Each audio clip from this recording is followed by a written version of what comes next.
નમસ્કાર, જય દશામાં મિત્રો અત્યારે સૌ લોકોના મનમાં એક પ્રશ્ન ચાલી રહ્યો છે કે દશામાની મૂર્તિનું વિસર્જન ક્યારે કરવું જોઈએ અને કેવી રીતે કરવું। મિત્રો, આ વખતે દશામાના વ્રતનો છેલ્લો દિવસ 13 ઓગસ્ટને મંગળવારના દિવસે આવે છે। આ દિવસે રાત્રે જાગરણ કરવાનું છે અને 14 ઓગસ્ટને બુધવારના દિવસે માતાજીની મૂર્તિનું વિસર્જન કરવામાં આવે છે કે જે દિવસ બુધવાર આવે છે તે દિવસે દશામાની મૂર્તિનું વિસર્જન કરવું કે નહીં તેવો પ્રશ્ન દરેક વ્યક્તિના મનમાં હશે। તો મિત્રો, આ પ્રશ્નનો જવાબ આપણને આ વિડીયોમાં મળી જશે। સાથે જ આપણે આ વિડીયોમાં એ પણ જાણીશું કે દશામા વ્રત પૂજાનું ઉત્થાપન કેવી રીતે કરવું તથા આ વ્રતનું ઉજવણું કેવી રીતે કરવું જોઈએ તથા અંતિમ દિવસે જાગરણ કરવામાં આવે છે તેમાં કઈ બાબતોનું ધ્યાન રાખવું જોઈએ તેના વિશે આપણે આ વિડીયોમાં વાત કરીશું। તો મિત્રો, તમને વિનંતી છે કે વિડીયોના અંત સુધી જોડાયેલા રહેજો તથા આપણી ચેનલને સબસ્ક્રાઈબ કરી દેજો જેથી કરીને માં દશામાની કૃપા આપના સૌ ઉપર બની રહે। તો ચાલો મિત્રો, આગળ વાત કરીએ। મિત્રો, આ 6 મિનિટના વિડીયોમાં તમને ખૂબ જ સમજવા લાયક માહિતી જાણવા મળવાની છે, તો વિડીયોને સ્ક્રિપ્ટ કર્યા વગર અંત સુધી જોજો તથા જે લોકો દશામાનું વ્રત કરે છે તેને આ વિડીયો અત્યારે જ મોકલી દેજો। તે લોકો માટે ખૂબ જ ઉપયોગી વિડીયો છે જેથી કરીને દરેક લોકો સાથે સાચી માહિતી પહોંચે। તો સૌપ્રથમ આપણે એ જાણીએ કે દશામા વ્રત ઉત્થાપન વિધિ કેવી રીતે કરવી। તો મિત્રો, આખી રાત્રિનું જાગરણ કરીને વિસર્જન સમયે આ પૂજા વિધિનું ઉત્થાપન કરવામાં આવે છે।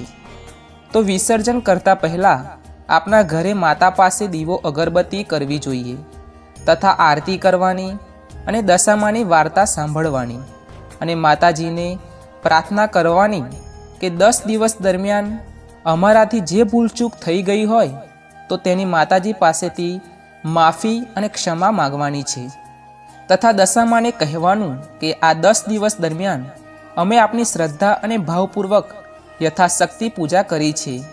જો મારાથી કંઈ ભૂલચૂક થઈ હોય તો આપનું બાળક સમજી મને ક્ષમા કરજો અને આવતા વર્ષ પછી વહેલા અમારા ઘરે પધારજો, અમારું આગનું પાવન કરજો, મારા ઘરને પાવન કરજો। જો આપણે હાથ તો મને બીજી કોઈ વાતની ચિંતા નથી, બસ આપ અમારી સાથે રહેજો, અમારી ઉપર પ્રસન્ન રહેજો અને જે કંઈ ભૂલચૂક થઈ હોય તે માફ કરજો અને આપના આશીર્વાદ મારા અને મારા પરિવાર ઉપર બનાવી રાખજો। દશામાં આપ સૌનું ભલું કરજો। આવી રીતે પ્રાર્થના કરીને માતાજીની મૂર્તિ જે જગ્યાએ સ્થાપના કરી હોય ત્યાં જય દશામાં કહી સૌ લોકોએ તે મૂર્તિ હાથમાં લઈ જે જગ્યાએ વિસર્જન કરવાના હોય તે જગ્યાએ લઈ જવાની। જો આપની પાસે બહુ મોટી મૂર્તિ હોય તો તેને કોઈ વાહનમાં રાખી શકાય, પરંતુ જો આપની પાસે નાની મૂર્તિ હોય તો આપના ઘરેથી જે જગ્યાએ વિસર્જન કરવાનું હોય ત્યાં સુધી મૂર્તિને હાથમાં લઈને નદીમાં વિસર્જન કરવું જોઈએ। હાથમાં મૂર્તિ રાખ્યા બાદ તેને બીજે ક્યાંય નીચે મૂકવી જોઈએ નહીં, પરંતુ જો મૂર્તિ મોટી હોય તો તમે તેને નીચે મૂકી શકો છો। જો ઘરે આરતી થઈ શકી ન હોય તો વિસર્જનની જગ્યાએ પણ માતાજીની આરતી કરી શકાય છે તથા વિસર્જન કરીએ ત્યારે પણ જય દશામાં એમ અવશ્ય બોલવું અને દૂરથી માતાજીના દર્શન કરવા અને માતાજીને હસતા મૂકે વિદાય આપવી જોઈએ જેથી કરીને બીજી વખતે તેઓ આપના આગને જલ્દી પધારે। આ રીતે દશામાની મૂર્તિનું વિસર્જન કરવામાં આવે છે। તો હવે પ્રશ્ન ત્યાં આવે કે દશામાની મૂર્તિ બુધવારે વિસર્જન કરવું કે નહીં। તો મિત્રો, દશામા વ્રતના નિયમને જો આપણે જાણીએ તો એવું કહેવાય છે કે અષાઢ અમાસથી 10 દિવસ વ્રત ચાલે છે। 4 ઓગસ્ટથી 13 ઓગસ્ટ સુધી આ વ્રત કરવાના છે।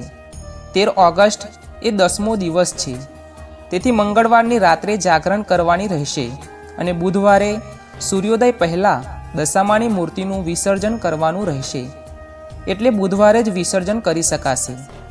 પરંતુ આપણામાંથી ઘણા લોકોનો એવો પ્રશ્ન હતો કે બુધવારે દશામાનું વિસર્જન થાય કે નહીં? હા મિત્રો, 10 દિવસે દશામાની મૂર્તિનું વિસર્જન કરવાનું હોય એટલે આપ બુધવારે પણ દશામાની મૂર્તિનું વિસર્જન કરી શકો છો. છતાં પણ આપનું મન માનતું ના હોય કે મારે બુધવારે માતાજીને વિદાય નથી આપવી, તો તેનો પણ એક ઉપાય છે. તો શું કરવું જોઈએ? તો તમે જે જગ્યાએ દશામાની મૂર્તિની સ્થાપના કરી હોય તે સ્થાનેથી મૂર્તિને થોડી ખસેડી લેવાની, જે પણ એક વિસર્જન બરાબર જ ગણાય છે. અને ત્યાર પછી બીજા દિવસે એટલે કે ગુરુવારે આપ માતાજીનું મૂર્તિનું વિસર્જન કરી શકો છો. એટલે જે લોકો બુધવારે વિસર્જન કરવા ઈચ્છતા ના હોય તે ગુરુવારે કરી શકે છે. તો મિત્રો, હવે વાત કરીએ કે વ્રતનું ઉજવણું કેવી રીતે કરવું. તો દશામાના ઉજવણામાં કુંવારિકાઓ દીકરીઓ તથા બ્રાહ્મણોને જમાડી શકાય છે તથા યથાશક્તિ પ્રમાણે તેમને દાન કરવું જોઈએ. તથા ભોજનમાં આપ યથાશક્તિ પ્રમાણે વાનગીઓ બનાવી શકો છો. તો મિત્રો, આ રીતે ઉજવણું કરવું જોઈએ. તો મિત્રો, આ વિડીયોમાં આપણે એ જાણ્યું કે માતાજીની મૂર્તિનું વિસર્જન કેવી રીતે કરવું તથા ઉજવણું કેવી રીતે કરવું અને દશામાની મૂર્તિનું વિસર્જન બુધવારે કરવું કે નહીં તેની સચોટ માહિતી તમને આ વિડીયોમાં માધ્યમથી મળી ગઈ છે. તો મિત્રો, આજના વિડીયોમાં બસ આટલું જ. તો મિત્રો, તમને વિનંતી છે કે આપણી આ ચેનલને સબસ્ક્રાઈબ કરી દેજો તથા વિડીયોને લાઈક અને શેર કરી દેજો તથા કોમેન્ટમાં જય દશામાં લખી દેજો, જેથી કરીને માતાજીના આશીર્વાદ આપના સૌ ઉપર નિરંતર બન્યા રહે. મળીશું હવે એક નવા વિડીયોમાં. જય દશામાં.